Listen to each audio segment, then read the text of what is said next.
जहां हमने पढ़ा नहीं है मगर बेकार। बैंक में नौकरियां लगाई, पंजाब और हरियाणा से लाए। क्या हमारे बच्चे और बच्चियां इस काबिल नहीं थे कि वो बैंक में काम कर सके?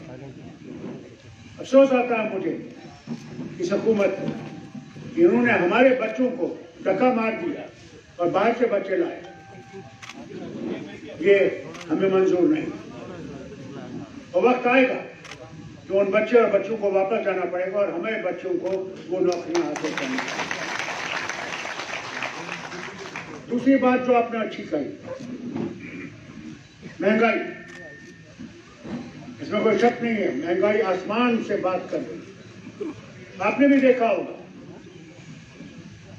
अभी जब चरागाह हुआ वाराणसी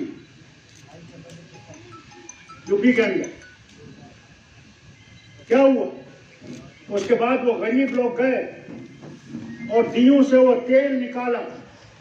जब उनसे पूछा गया कि तेल क्यों निकाल रहे हो, उन्होंने कहा हमारे पास वो दाम नहीं है कि हम 200 रुपए 1 किलो तेल का दे सकें, हम इसी से कुछ थोड़ा सा पका लें। ये हाल है हमारे भारत का, जो आसमान से चिल्लाते हैं कि हम तरक्की कर रहे हैं, हम आगे बढ़ रहे हैं। जरा उन गरीबों को तो बोलो जो दीयों का तेल लेकर अपना खाना बना रहे हैं, उनसे जरा बात करो।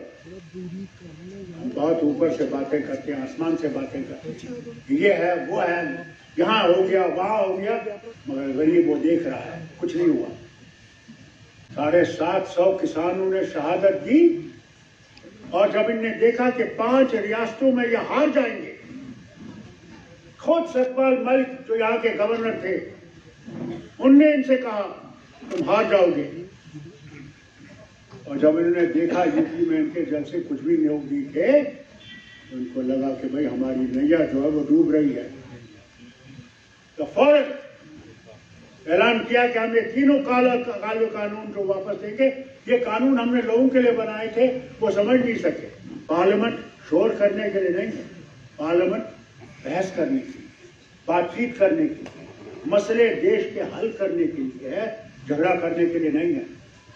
मगर उसके बाद चलता ही नहीं। अगर आप भी कोऑपरेट करेंगे, हम भी कोऑपरेट करेंगे, तो हम लोग देश के मसलों को मिल के हल कर सकते हैं। हम देश के दुश्मन नहीं हैं, हम देशवासी हैं।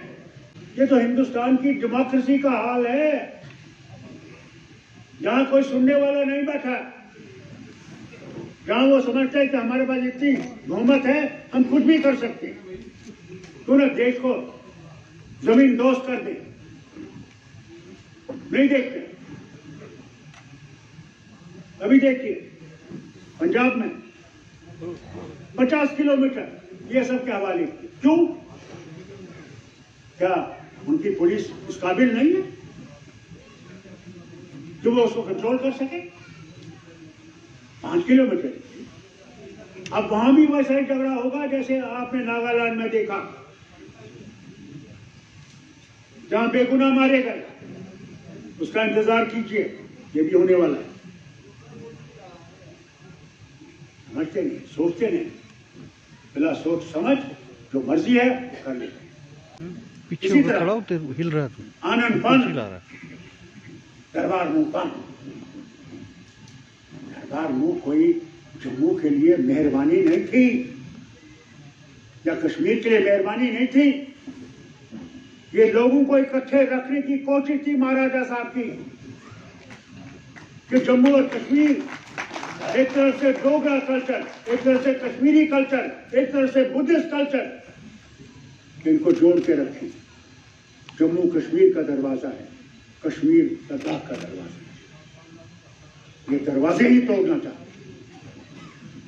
आज जाइए देखिए किस तरह वो बेचारा गरीब दुकानदार क्यों बैठा हुआ, ये देख रहा कि कब कोई आएगा कि मैं 2 रोटियां इज्जत की खा सकूं।